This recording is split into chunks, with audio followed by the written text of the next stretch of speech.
What's up, everyone? Welcome. We are live right now in the CannaBuzz community. And if you're watching us on YouTube, thank you so much for joining us. We have a great episode for you today. We are joined by Johnny Casali from Huckleberry Hill Farms. He's a legend up in Southern Humboldt. He's been winning awards at various festivals, and we're super excited to catch up with him right here at the end of the 2023 outdoor season. We're going to be getting an update on everything that's been going on his farm and hear about what sort of innovations he's been up to. I think he just won an award like yesterday or 2 days ago or something, in fact. So we'll get all into that.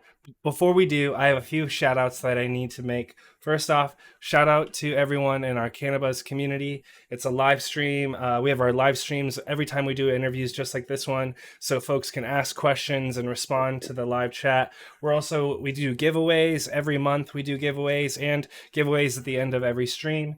This month, our giveaway is going to be a Huckleberry Hill Farm shirt. We've actually got several of them, so I'm going to be putting up these shirts in the community, and folks can enter to win those, and we'll send those out to people. So huge shout out to Johnny for sending me those earlier this summer.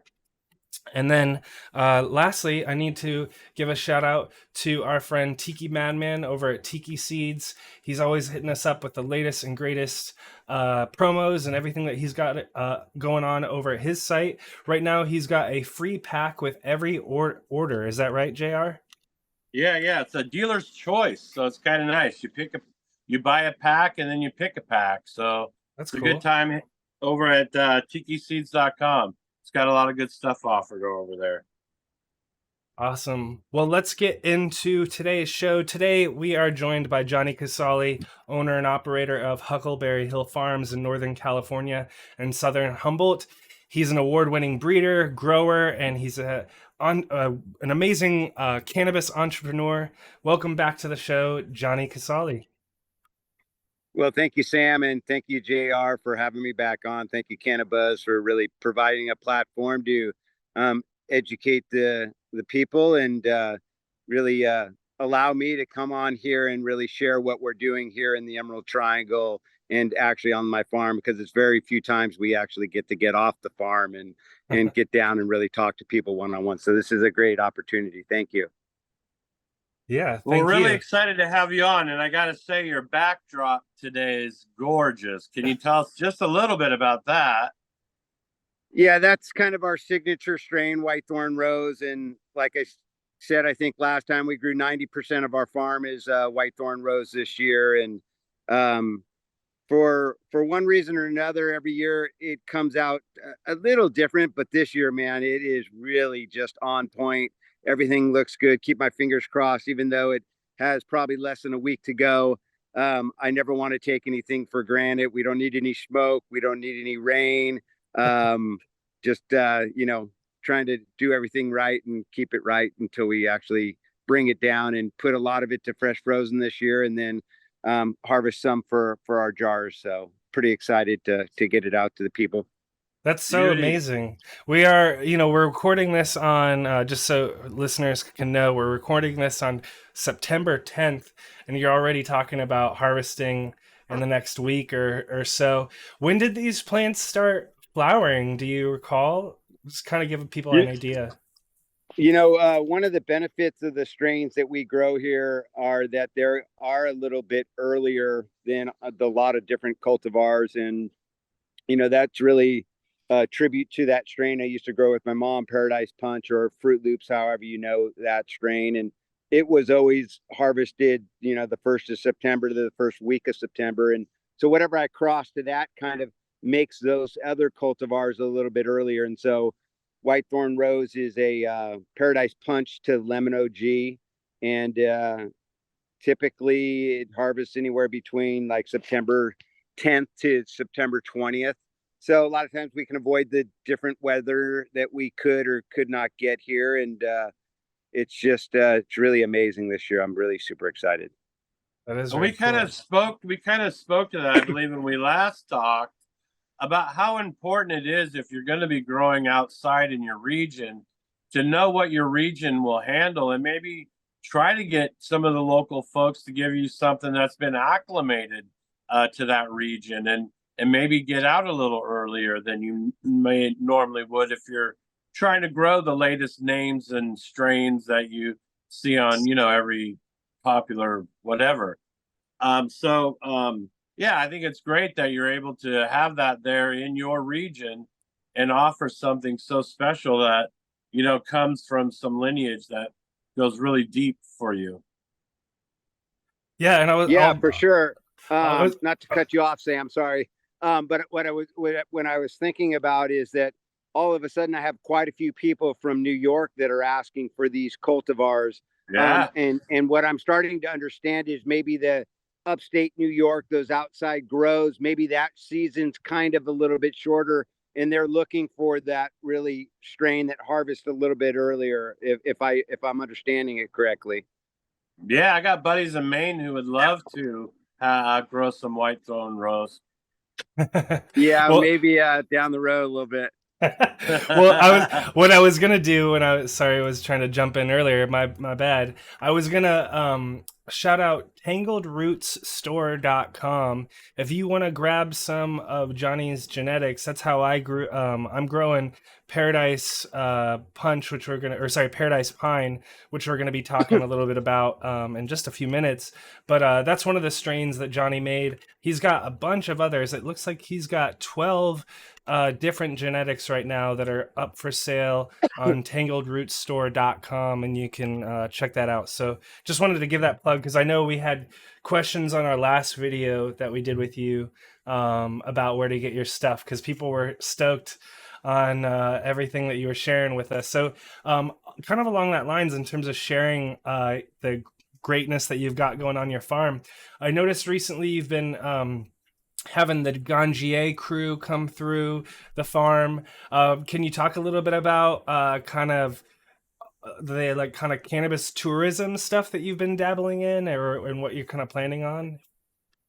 Yeah, from time to time, we have we give tours depending on the size of the group, and once a month the Gangier class comes here, and then in a couple days from now they go to another farm. So they give those students a real opportunity to have hands-on and talk to an actual farmer. And it's a pretty unique experience, pretty cool for me too, to get these people that love the plant so much, that really want to learn. And actually they're coming this Tuesday. I have 16 of them coming, and pretty excited because at the same time that they're going to come, we have LeafWorks here, and LeafWorks with Eleanor and Ryan are coming, and they're going to do some flower pressing off of our cultivars to do some DNA registering of them. Cool. To start to really protect them, and maybe down the road, maybe actually, be able to patent some of these unique cultivars that we have. So if we want to give them to somebody in New York, like JR's friend in Maine, that we can do that with maybe limiting the amount of risk of losing it forever. Totally. Yeah, because that's the last thing, with all the MSO stuff, all kinds of shenanigans that are going on around out there, the last thing you want is just someone just scoop it up and take it over or whatever. That's really cool that you're able to partake in that. Along the lines about, kind of what I was talking about flowering and your plants going into flower and whatnot. This season has been a weird one. At least here in California, I mean, all across the states, we've had weird weather. The whole world has weird weather this year, but here in California, we had wetness and weird, just weird kind of cold weather. I felt like in the start of the summer. What was the start of the season like for you? This season I decided I was going to kind of capture a little bit of time back and not do a depth. And that was a really good choice on my part. This season, for a lot of the farmers in the Emerald Triangle, was one of the toughest that they could ever remember, just because of the weather. There was a lot more rain this year. It was a lot colder, deeper into the springtime, and some of those earlier depths really turned out fairly small. And if the depths aren't really perfect, you can really just end up losing money on that whole endeavor, and it really costs you a lot of work. So I was pretty fortunate to have avoided that mishap and been able to really concentrate on just the outdoor and put a little more time and a little energy into the property. And yeah, so it was, like I said, to answer your question, it was pretty tough start of the season for a lot of the farmers. Yeah. And for those out there who don't really understand what you mean by depping, kind of explain that strategy and that process, and what the goal is, and what you, like you said, maybe some of the pitfalls might be in trying to dep a situation. Yeah, so the dep, we have these hoops over the plants, or a frame of like a greenhouse looking frame, that we have a tarp that we cover the plants with, to really manipulate the amount of summer when there's 18 hours light, and really trick it to believe that it's fall where it's only getting 12 hours or less light. You can trick the plant into flowering. And so most of us farmers up here usually get 2 crops a year. We get the dep first crop that usually comes in about late June or mid-July, and then we're able to replant and harvest again. And typically that usually helps generate a little bit of money and carry us through the rest of the season, by having the multiple crop harvests. And so, some of us in today's market where there's cannabis, seems like it's just all around all the time. A lot of us are kind of veering away from spending that extra time and extra money and on doing deps, just because if you're not a larger farm, for me, it's just a lot of work. And it just, yeah, I'm so happy I did it. It's amazing not to have that pressure. What's up, everyone? Just jumping in real quick to give a shout out to one of our sponsors, Terploc, the makers of Grove bags. You can grab a Grove bag in all sorts of sizes. They make small bags in like 8 sizes. You can even get them for your weed brand if you wanted to. And then you can get them all the way up to like giant trash bag liners. So these things can be big and small, all shapes and sizes. This is a 1/4 pound bag right here. And all you do is dry your weed, say in your grow tent or something like that. Dry the weed for about 10 days, 14 days, then stick it in a Grove bag, seal it up, and leave it be. You don't have to worry about burping or any of that stuff. You can get rid of your jars. This is going to cure it. It's going to off gas, do all the things that you need to do.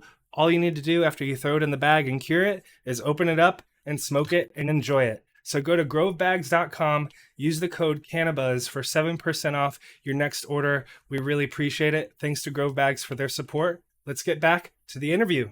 Touching back on the tourism part a little bit. So what kind of tours are you really set up for? And are there stays involved? And how do people get in contact with that?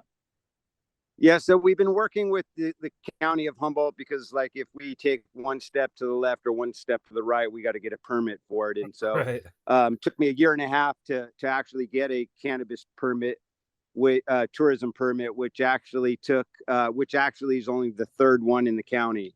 And then I also, after that, reapplied for to have 2 glamping tents where we could have people spend the night. And that's been a kind of a year and a half in the work mix, and they're really hesitant to really allow our farm to do that for whatever reason. And I haven't really pushed the fact too much, just because I'm realizing there's only a limited amount of time. So when those guests were to leave, then I'm also responsible, or Rose is responsible to strip the beds, wash the sheets, do, like, all of a sudden it becomes a lot of work. Although it's an amazing, I've done it before with like Willie's Reserve team and some CEOs, and it's just an amazing time to wake up in the morning drinking a cup of coffee on a cannabis farm. And it just, at 7 o'clock in the morning, it just smells so amazing here, especially if there's a little fog, and it kind of keeps all the smells down in. It's just like this time of year, it's just like crazy smelling. So we're going to keep pursuing it. We're really supposed to use Humboldt Cannabis Tours, who's the only licensed permitted tourism guide in the county, to bring people here. There's been some situations where we've kind of made judgment calls, and we had a group of 11 come the other day and just some really cool, amazing people, and got to spend the afternoon with them and share our farm and our story. And every so often, the stories we tell here on the farm kind of parallels their lives in one way or the other, and it gets really emotional, and it's really bonding. And so that was one of my better tours I think I've ever taken here. So I'm Awesome. hoping to stay in contact with those people for a very, very long time. Very That's cool. incredible. Well, catch us up on what you're growing on the farm this year. You mentioned earlier, a lot of it's Whitethorn Rose. But yeah, I would love to hear kind of what's it looking like. Yeah, so like I said, a majority of it is Whitethorn Rose, and in my personal plants, we also, as a permitted cannabis farm, the state of California still allows us to have our 6 personal plants outside of our cultivation area. And so I really utilize that area and my 5 plants that I get for my nursery area, permitted by the state with. I use those 11 plants really to do my pheno hunting for the next year. And, after growing for so many years, many of us farmers have transitioned to really being excited about the pheno hunt for the following year. Like finding the next Whitethorn Rose is the new challenge of every farmer. And this year we started pheno hunting the Paradise Pine, a seed strain cultivar that I offered on the tangledrootstore.com, and wanted to pheno hunt along with the people that were actually growing it and to see if we had the same phenos and how they looked and compared and what those growers liked compared to what I like. And there's been 2 of the Paradise Pine that I won't grow again. There's 3 that are still left that are growing that seem to have really, really high potential, and got some confirmation from Belle from Heritage Hasco. Came up on Friday before she went to CannaFest and did a little walkthrough with me. And, since she's the professional hash maker, really rely on her to give me an honest opinion on, oh, no, that one's not tacky enough. That one's too greasy. This one doesn't have the right smell. And so we walked through and she picked out a couple of the Paradise Pine that she thinks, could be winners. So That's cool. and there were 2 that Rose had picked out too as being really special. So we have those mother plants in veg state in the garage, coinciding with the numbers in the different pheno hunts we're doing. So when we find the ones that we want to keep, we, instead of re-vegging the ones that we grew, we'll have them already set. It makes it just a little bit easier. So excited about that. We also did a Paradise Punch Margie's Magic Whitethorn Rose cross that we did a pheno hunt with, and none of those are keepers for us. They're more like Margie's Magic, and Margie's Magic was better than the 3 that we actually were hunting. So right. Those are just, most of the time the pheno hunts don't ever produce anything worth keeping. And this year to have 2 that are really looking really, really, really good, maybe a 3rd one, pretty excited about that. And maybe it's more so because I want the next one to be here, right. that I'm manifesting it a little bit. But yes, so far it smells great. So can you talk about like what are some of those qualities or traits that you are looking for? Since I'm doing my own like little mini pheno hunt of the same strain, for me, I was excited. Like one, was like purple kind of from the get-go. And so that kind of got me exciting because then the flower ended up also being way more purple. So that has like some sort of value to me, but that's kind of arbitrary, I guess, in my own. But I'm curious to what your thoughts are in terms of colors, scents, all that kind of stuff or other things that you're kind of looking for in this pheno hunt. So I guess when you're pheno hunting, you maybe, depending on what you're using that product for, really dictates what you're hunting, right? So I guess I'm trying to do a parallel hunt where I'm finding flowers for my jar that people will like, and also flower to fresh frozen to make live rosin out of. And so yeah, I guess I haven't really, I'm just winging it and hoping that whatever it is, I can explore that avenue. And so far that those 2 or 3 Paradise Pine, it looks like they could work for both. And that's kind of why Belle stopped by, because when she's pheno hunting for hash, she's looking for flower that when she was grabbing some of the sugar leaves and rubbing them in between her fingers, and she's kind of able to tell what how good the yield will be on those flowers by the tackiness, or if it's greasy. They don't tend to, she explains to me that they don't want to feel that greasy feel, because when they go to wash it, that then all those terpenes and stuff, they float and they'll wash down the drain. So she's looking for something specific and unique, and there was a couple that she pointed out of the Paradise Pine that she really liked and had high hopes for. The Paradise Pine is maybe 2 to 3 weeks behind the Whitethorn Rose, so a lot can change in those 2 to 3 weeks. Those terpene profiles can express themselves a little differently. There is one that has kind of some reddish hairs and maybe has a little purple hue that was really super exciting, that I have high hopes for. I'm not exactly sure how the purpleness or the greenness translate into the making of the hash, but I know with the Whitethorn Rose, it being purple like that, a lot of that color does transfer into the hash. And right now purple's in. Purple's where it's at. Yeah, So yeah. That's kind of what I was getting at too. Like it is arbitrary, but it also might have value, even if it's just people like to buy purple bud. You know what I mean? Absolutely, 100%.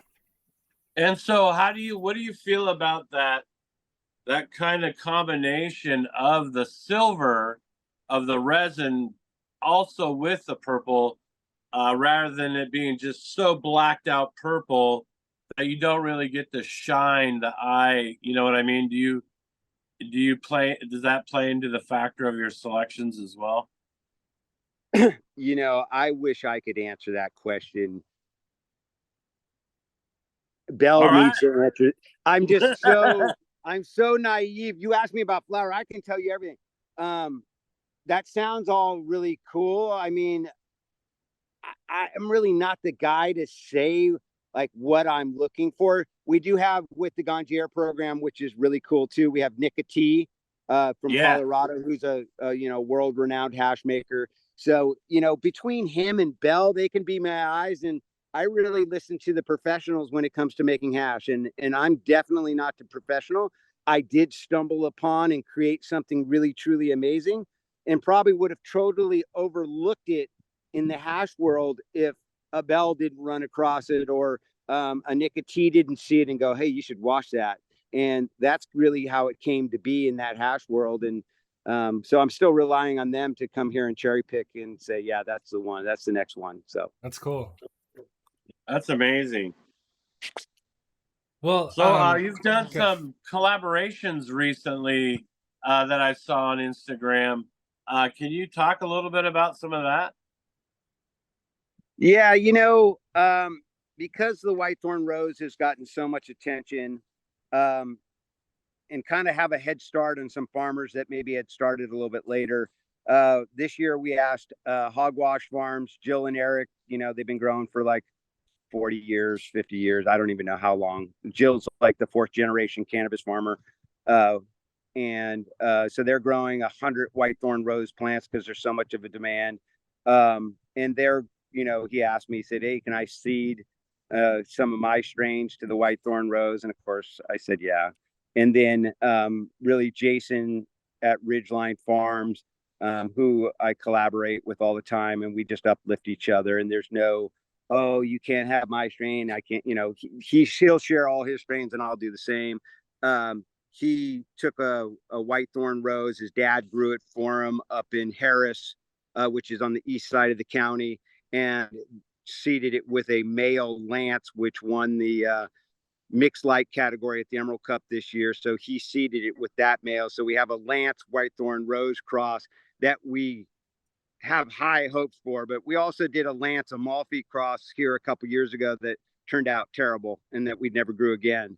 But we do have high hopes for those two, because if we didn't have high hopes for them, we probably wouldn't have tried it. So we always go in really positive and hoping for the best.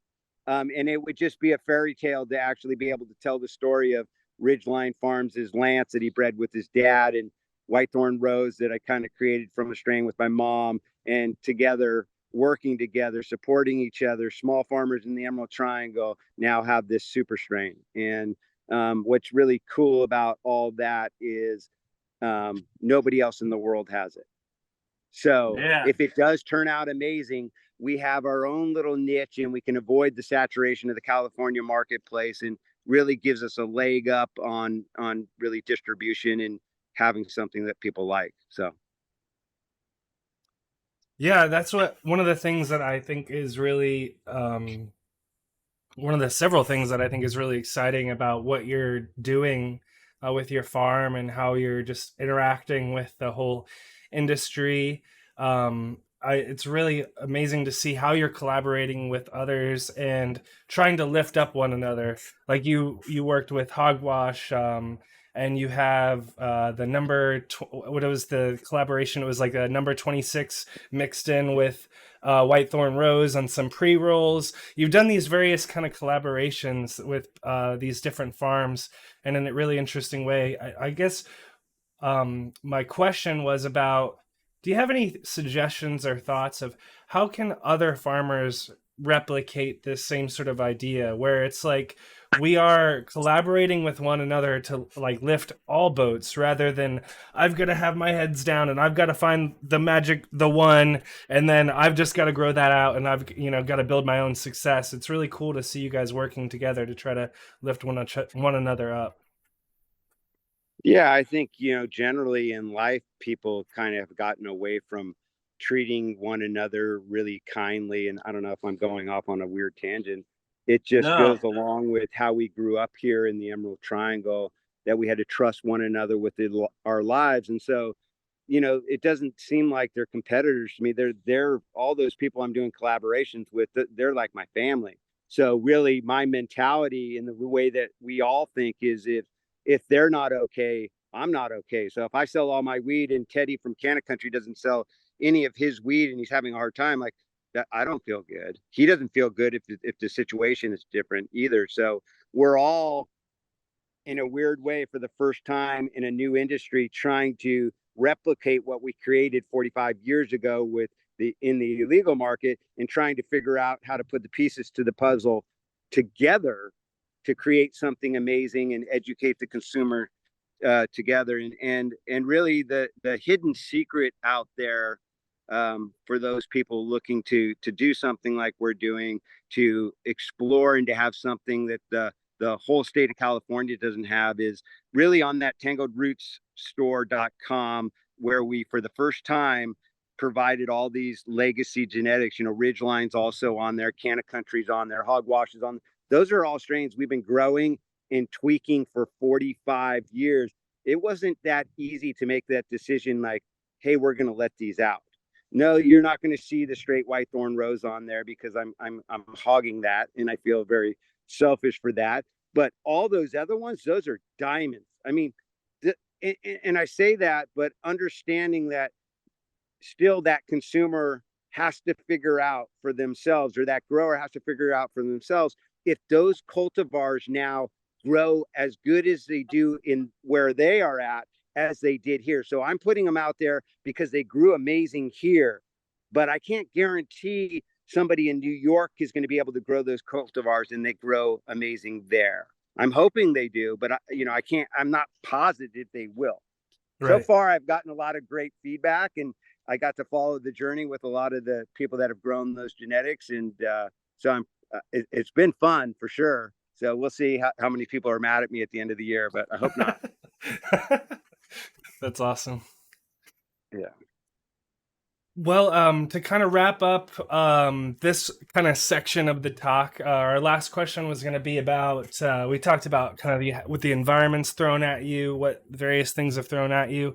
What has the state of California thrown at you lately? I noticed you've been talking about, it looks like a law or some sort of thing that's being considered being passed. So yeah, definitely catch us up on what's going on and how it would impact someone like you. So a lot of people in Humboldt County, especially the northern part of Humboldt County, it was kind of like almost the county was split into two. The southern part of the county's always been the pot growers, and the northern part of the county has always been the loggers, and kind of a little bit straighter group of people. I guess maybe I'm not saying that right, but they didn't always so much like us or agree with what we were doing. And so once legalization happened, really they didn't have much ground to hold on. And there was two people in a place of Neeland in the northeast part of Humboldt County that had a grow, a 10,000 square foot grow that was being put up by their across the road, the dirt road from where they lived, and really got upset and decided to spend $50,000, had a San Francisco lawyer write an initiative, which we all have the opportunity to write an initiative on anything. And they went out and really targeted the northern part of the county, said it would get rid of the large scale grows in Humboldt County, but protect all the smaller grows in Humboldt County, farms like mine, farms like Teddy's, and Hogwash and Ridgeline, and really pitched it to these 7,000 people that ended up signing this initiative. And then once we did a deeper dive and started looking into it, and the county actually looked into it, said, wait a minute, the way we define all these things in this initiative aren't how you guys are defining them. So we have a different way of looking at like things like expansion. Like, so I'm sure the proponents of this initiative was talking about expansion, thinking that we don't want you to add more grow space and more plants, right? They want you to keep it the same. But expansion definition in the county means you can't add anything to your cultivation site, like water tanks, like solar, like a dry building, anything at all. So like if I had a grant for getting free water tanks to add to my property to store water in the winter time, so I don't use it out of the creek in the summertime, and I protect the wildlife and the fish, I can't no longer do that. So in their defense, I think they just really misunderstood the definition. They pitched this to a bunch of people in Humboldt County that didn't like pot growers, and they signed it. So right. It is now going to be in the ballot for the 2024 when all the bills come out. And if it does get passed, it will eliminate 95% of all farmers in Humboldt County. Wow. Including my farm. And so there's nothing the county can do because there's rules and regulations about initiatives and how the people signed it to have it on the ballot. They have to go with it. They can't stop it. And the only people that are out there to stop it is the farmers could write another initiative, but there's so little time now, and that costs so much that's not the approach we're going. We're actually really just believe that if we can educate the voters and let them know that, hey, look, this was a misunderstanding, it will hurt a Huckleberry Hill Farms, it will hurt a Moonmaid Farms. We will not only devastate the farmers in this county, but we'll devastate whatever economy is left, because we're the ones that spend the money at the grocery stores, at the gas stations, at all these different other businesses. So it won't just affect us, it'll affect the county in the whole, and it's pretty devastating. And it's part of the biggest problem is that really HCGA, who's our trade association, should be concentrating a lot of their time and a lot of their effort on fighting the state on some of being able for farmers to sell like directly to consumer. But they don't have they can't do that now. They've dropped everything and they focused everything on this because none of that other stuff matters if this thing passes. So right. There's a CannaFest up here in Humboldt County this weekend. They did a parade down Main Street, and we're just trying to educate people. Rose is up there actually on the float going down Main Street, and great. Yeah, so we're gonna just keep fighting and hope for the best. Well, thanks for filling us in. Yeah, that's a lot. I mean, that's kind of one of the things that me and Sam have been talking about a long time is about that distribution of money in your community. A lot of big MSOs that come in and fund these organizations and large grows, all that money gets funneled out. The workers get maybe some shitty jobs at best, and they may go a little here, but you guys, like you said, are going to the theater, you're going to the grocery store, you're tipping your local waitress, you know, all that stuff goes back into the community. And so when we start closing those loops, then all of our community ends up suffering in the end. And I think the thing that you're fighting is the thing that we're all going to be needing to band together about, is this constant onslaught of, like, we just had Aspergillus announced yesterday that in Oregon they're gonna slow down the ban. They're gonna slow it down. I You know saw what that. I mean? I saw it. Right, right. So, and that's a systematic move to remove our legacy farmers, right? And any of our greenhouse farmers who can't pay to play. And so you just mentioned how all these efforts that you had tied up for moving things forward are now fighting to keep things from moving backwards. And that's our constant fight back and forth. And then they dangle little bullshit in front of us about Schedule 3 and just crap like that, you know? And we're all talking about it. And at the end of the day, Johnny, at the end of the day, the people left standing are in my opinion, are going to be the people who have true love for the plant against the people who are coming to decimate our way of life. I sure hope you're right, JR. It'll be a really, it'll be the worst it'll affect is the consumer, and they're the ones that are going to feel it the hardest, whether or not they know it now or not. And so that'll be a shame, not only for the farmers, but for the consumers that really have an opportunity to smoke some amazing weed that can heal a lot of the ailments that maybe they have. Or Yeah. And we also talk about supporting fully integrated farms. You know what I mean? If I go and I purchase something that comes integrated from your farm, it's your hash from your farm, it's your flower from your farm, then I know where all that's coming from. You know what I mean? And so we need to support those folks out there that are integrated in that way. Especially for us in Oregon, we have the choice to go to dispensaries that are owned by the people who grow the weed and make the hash. And so I think that opportunity is something that everyone should have access to. And when you find it, you should seek it out and support it. I agree. I agree. Well, we were going to kick off some grow questions in this last half of the interview. JR, you had this first one. Yeah, so before we had mentioned some of the growth styles and medias and stuff, can you talk about if you're in pots, in the ground, in the earth this year? What was your approach this year for media? And your like you already spoke, you went full season, no doubt, but what kind of media and stuff were you in this year? You know, I've been using the same soil for about a dozen years. So I never pull out my soil and reuse soil because I only introduced, fully organic stuff. I put a lot of, forest compost from outside of my fence line. I go dig up mulch there and put it in every year. I do the one amendment that I do use that I now really rely on and was pretty happy with is Soilscape does like a premix of, a blend of bone meal, blood meal, just does all the work for me. And so I whatever schedule they say, I put it in my 100-gallon pots that are actually open to the actual ground underneath. I just have wire there just to protect them from the gophers. But that's how my whole grow is. It's all connected to the earth. The greenhouses are just beds, frames, and it's all connected to the earth underneath. So we don't change our soil, but I know some, if you're using salt fertilizers, a lot of people are using Athena. A lot of people are using some other ones I shouldn't mention. And, they have to change their dirt all the time because it just gets too salty. There's no really repairing it. And that cost in itself really can put a hardship on a lot of the different farms. So I save a lot of money and I really believe the product comes out a lot better by just, taking care of your soil. And talk about some of those soil practices that have been handed down generation to generation in your area.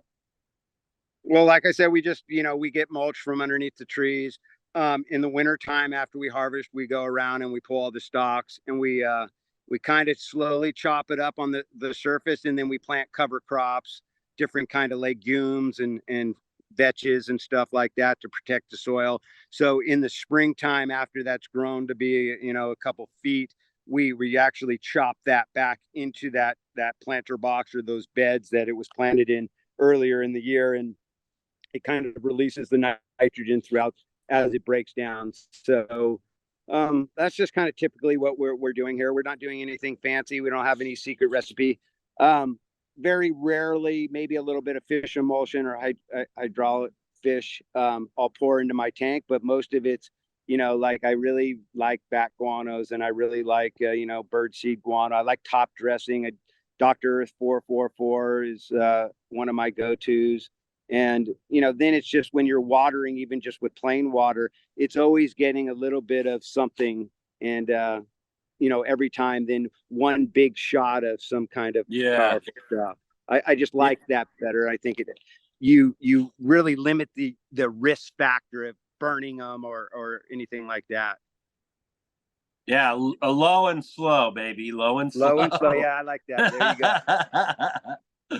That's so great. And so now on your watering schedules, obviously that's a delicate thing. I mean, this year started out pretty wet. So can you kind of talk about pacing your watering schedules? Yeah, I have everything on drippers, but I used the drippers once when I went fishing this year. I water everything by hand. It takes me about 3 hours. Not so much, not so long earlier in the year when the plants were smaller. Maybe I could get away depending on the weather. Sometimes it would rain. I wouldn't have to water for a week.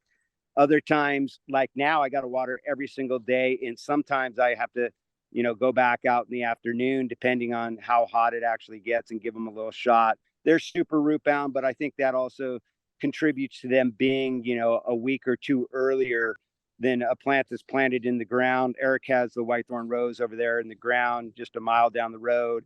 And his are about a week and a half, 2 weeks behind mine, because they're not stressed out, right? The root systems aren't restricted. The plant's not trying just to finish off. And so I'm sure his are a lot greener, probably hypothetically a little healthier looking. But the quality of the flower is just amazing. And I like getting off a couple weeks earlier just because I've been pounded by the rain. And it just makes things so much harder with a limited dry space for me. Totally. Yeah.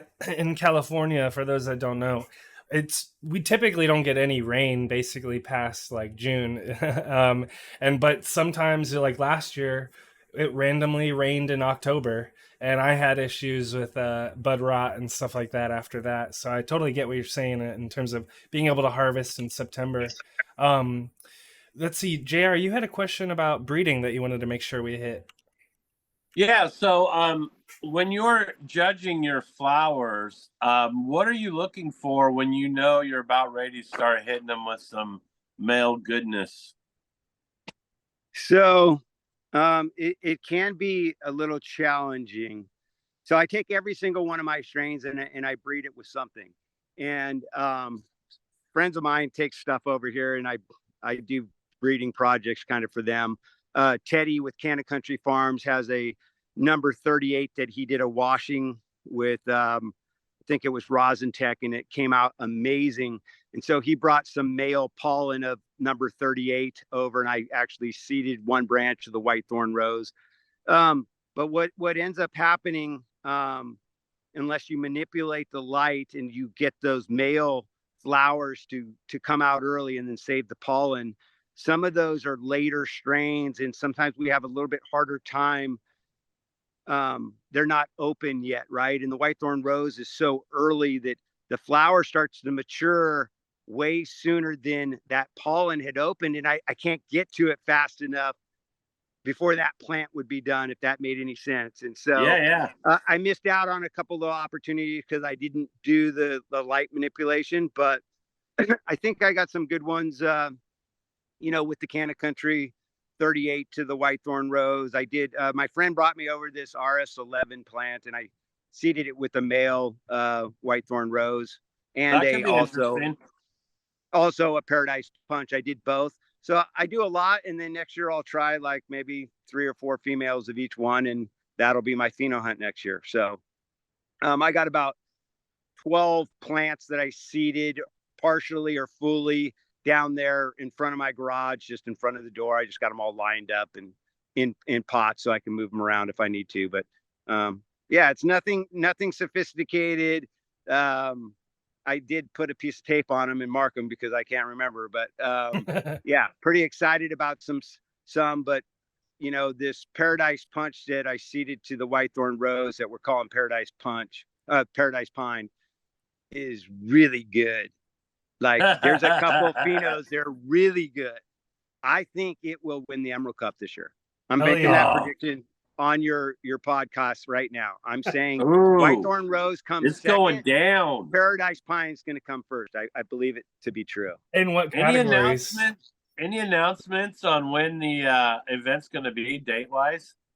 Yeah, I actually saw Tim Blake yesterday at the CannaFest little parade up there, and they were kind of reorganizing it a little bit. They're going to do one event instead of splitting them up between the award ceremony and the actual, the farmer day where everybody can come. They're going to just do a one event like they used to do in the past. And I think they're going to try to push it back. It's going to be somewhere in Oakland, and it's going to be around April. Oh, okay. Wow. That's the rumor mill. That's right from Tim Blake's mouth. And, anything could change, but I think they already have the venue secured and for the next 5 years there. Wow. And they just want to make it so it all happens at the same time. There'll be a lot more attendance for like the award ceremony. And it just, after an amazing day, seeing and talking to all the farmers, then those consumers get to sit down with the farmers and everybody and then watch an award ceremony. So that's it just flowed a lot better, I thought. That's really cool. Wow, that's exciting. And it's exciting to hook it into the Bay Area culture, and having it in Oakland, it's more easily accessible via public transit and stuff. So I'm really excited to see those cultures interact with it too, right? Because before, when it was in Santa Rosa, you have to make a trip up there to get up there if you're from the Bay Area or whatever. That's funny you said that, because he did comment about that when, being strategic as far as the location. He had said that really you draw from a 40-mile radius is typically how they figure that in. And the certain venue that he picked in Oakland seemed to be just the perfect spot that would incorporate as many different demographics as possible. So he seemed excited. If Tim Blake gets excited, I'm excited. That's very cool. I'm excited. That is really well. When I asked earlier, I want to circle back on, which was so you were predicting the wins. What categories are those going to be in? Yeah, we're still here. Were you predicting the wins in flower, or is it in hash? Or I wanted to kind of pin you down on that. Yeah. You still there? Sorry, say that question again. Oh yeah, no. So I was asking you, in terms of the Emerald Cup wins, were you thinking those are in flower or in hash? Because you've been, I can't tell with you. Where are you gonna win? I can't tell with me either, Sam. I want to win. I would just give my left pinky to win the flower category. Yes. And, that's just flower power, prestigious category. But I've been pretty fortunate the last few years, so I'll take whatever they give me, and I'm going to try not to be disappointed if it doesn't pan out. I do think that the Paradise Pine, by the looks of it, really early on now, really has potential for both. If it's a good washer, and we'll know after we do a test sample with it, it's just beautiful. It's like just the most amazing color. It's just silvery, purpley, magentas. And it still has a couple weeks to go, so it's going to change quite a bit. But I'm most excited about that one. Hell yeah!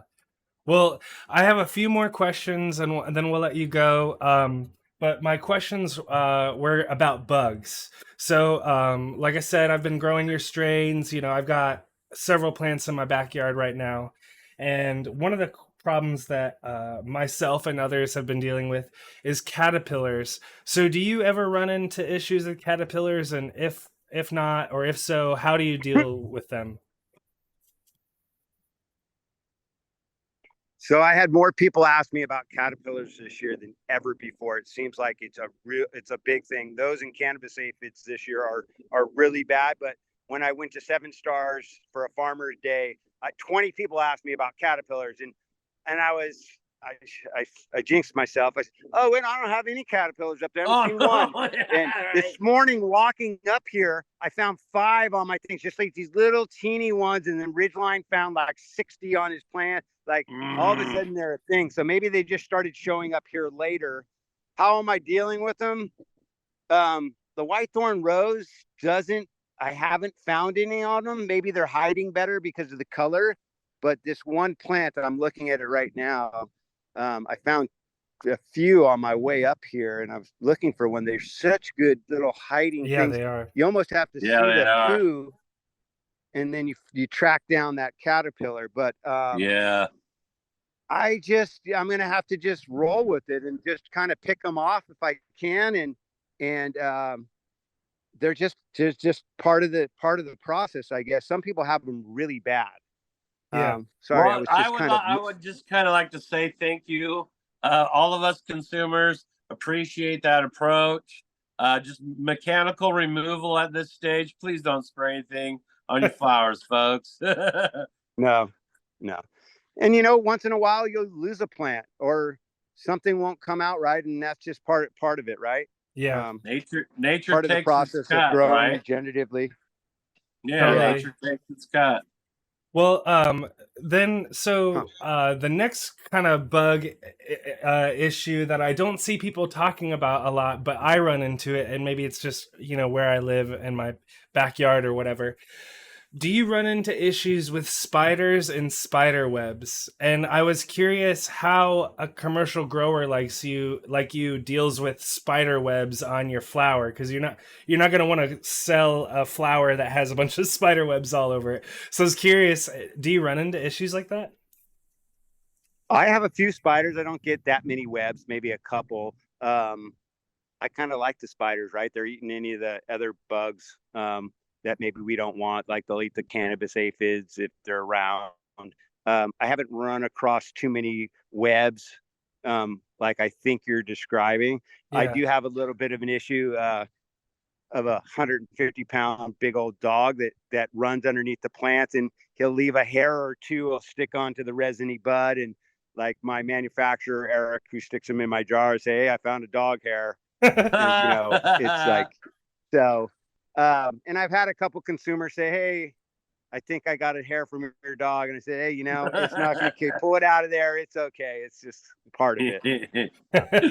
So. Part of the charm.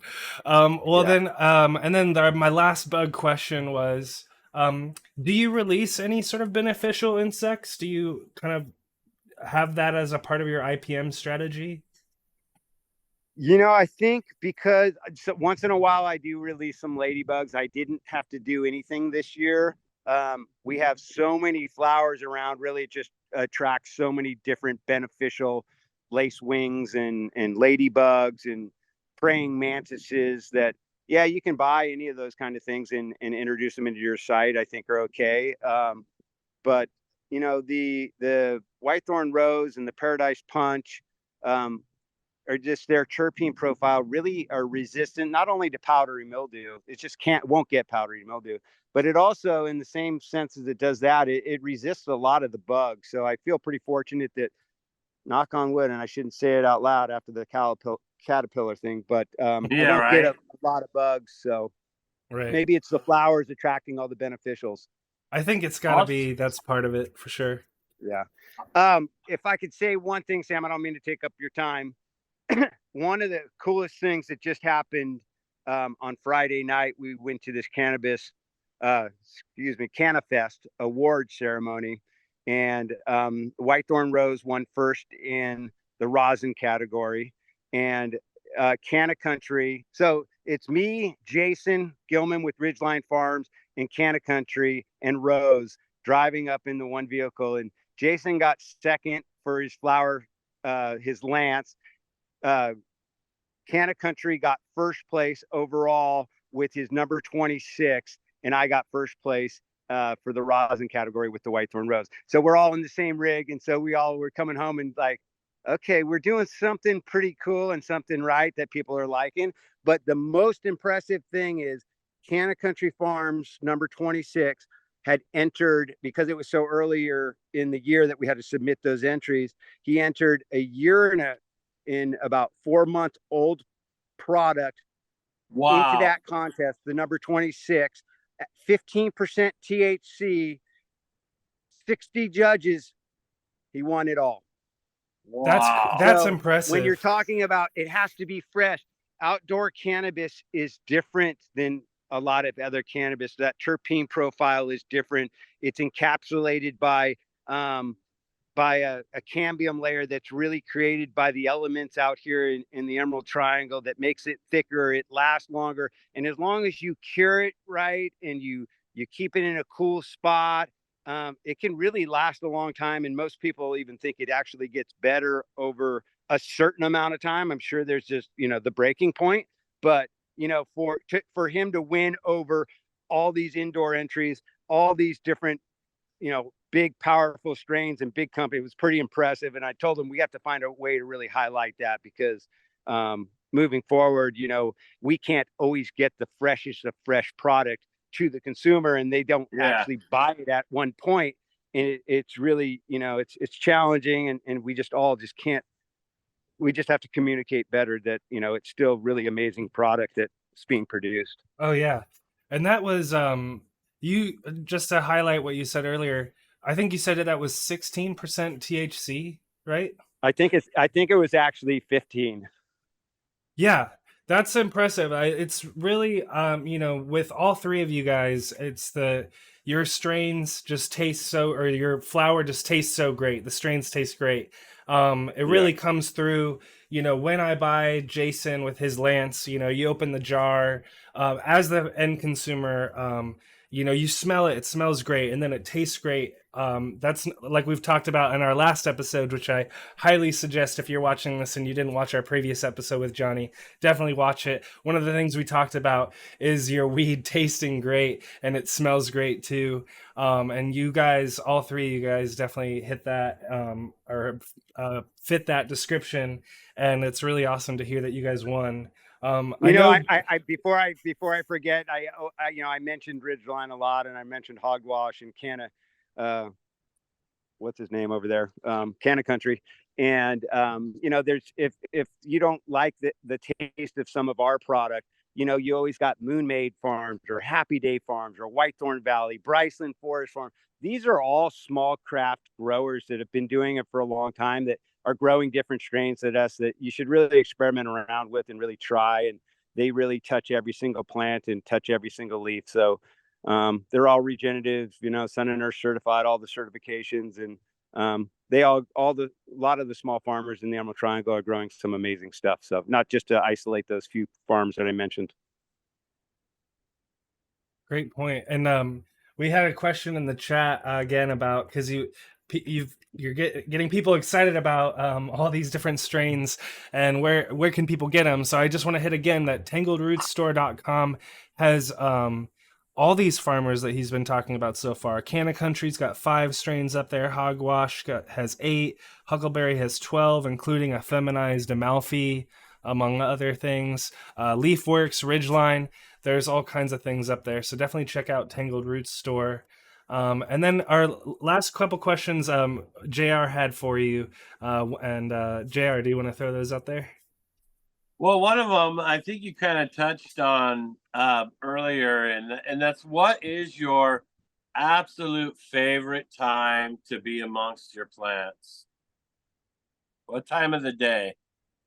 Morning time. I walk out of the house. It's later now than it has been, because time's getting shorter. But this morning I walked out the front door with a big old cup of coffee, and about 6:40, 6:45. And like I said, that time of day, that all the different smells of all the weed are just the whole valley smells like Whitethorn Rose right now. And it's just really peaceful. It's not windy. It's just really super calm. There's not many people on the road, and just kind of for all those reasons, it's and it's really just a culmination of your big plan for the season coming together with the different cultivars that you planted. And when everything lines up and everything's aligned, it's a fun time to be out in the garden versus sitting on the couch watching Gold Rush. Although That's Gold Rush good. is a quick second. Well, so I'm excited that you gave us some insider clues or information about the Emerald Cup. We were going to ask you which events can people expect to see you at. You've mentioned 7 Stars. I live not too far, so I've been able to go to some of those events at 7 Stars in Richmond, California. Are there other events that are coming up this fall or winter that you're thinking about? I'm really trying to shut completely down from today on for the next 2 weeks, because we actually have 3,000 pounds ordered of fresh frozen. And my farm in itself can produce maybe 4 or 5. And we're talking about wet pounds. So it's not anything like, it's big. It's like, I think 100 pounds might equate to like 500 pounds of fresh frozen. So it's a big job really to get it to exactly how they want it and get it frozen and then get it to the manufacturer. And so that's kind of why Hogwash Farms is growing some Whitethorn Rose to kind of fill those orders. And who else is growing it? Moon Maid's got some mom's weed, and then my really good friend Trell is growing some down the road. And so for the next couple weeks, even though I do have a few manufacturers, Rosentech's coming by Thursday, Ganjier's coming by Tuesday. Seems like everybody really wants to come by at this time of year because they know this is when everything's flowering and it's special. But I'm just a sucker for saying no. I can't say no. Sure, just a 5-minute stop by turns into a few hours, and always, it's Rose and I doing the farm. So it's like I got to be out there, and I don't want to be rude to people, but I also know that the flower, I have to make it the most important thing. For sure. Hey, if you're out there, give Johnny a couple weeks, folks. Man's got work. This man's got work to do. I went to the cannabis fair yesterday, and about 10 people asked me to come by, and I was just like, I'm so sorry. So yeah. Well, if you guys have been enjoying this interview, make sure to give Johnny a follow. You can follow him on Instagram. It's Huckleberry Hill Farms, all one word, is his Instagram handle. You can also visit his website at pickhumboldt.com. That's PickHumboldt.com. Pickhumboldt.com is the Huckleberry Hill Farms website. And then lastly, the tangledrootsstore.com is where you can pick up those seeds. Are there any other shout outs or things where people can follow you at or they should check out? I think that's kind of it right now. I think that's enough platforms for Rose to try to maintain. Like I said, between metric and all that and harvest, it becomes a lot. But I think there's a lot of cool stuff on there. People should check it out, and just a different technique of growing. And we never really wanted it to be about money. We wanted it to be about you guys. We want it to be about the medicine that you're going to put in your body is really the true reason why we're doing what we're doing. Awesome. Appreciate that. Yeah. Growers love. Well, if you guys have been enjoying this, join us in the CannaBuzz community. We'll have some shirts to give away. I've got some shirts and a hat. So definitely join us in the community. We'll put those up very soon for a giveaway. So stay tuned for that. But thank you so much for hanging out with us on this Sunday. I know it's a crucial time in the season, just like you were saying. So it's a real pleasure. Thank you so much for your time. Yeah, I appreciate it, Sam. I appreciate you, JR, and CannaBuzz for really educating people. And it's always a fun show with you guys. You guys are good people, and it's really fun when you're talking to people that love the plant as much as I do. So definitely going to get you guys out here on the farm one of these days. Yeah, for sure. We'll just not in the next 2 weeks. We'll give you in the next 2 weeks. Yeah, we'll give it a rest. But thanks so much for watching, guys. Hope you had a good one. And as always, JR, growers love.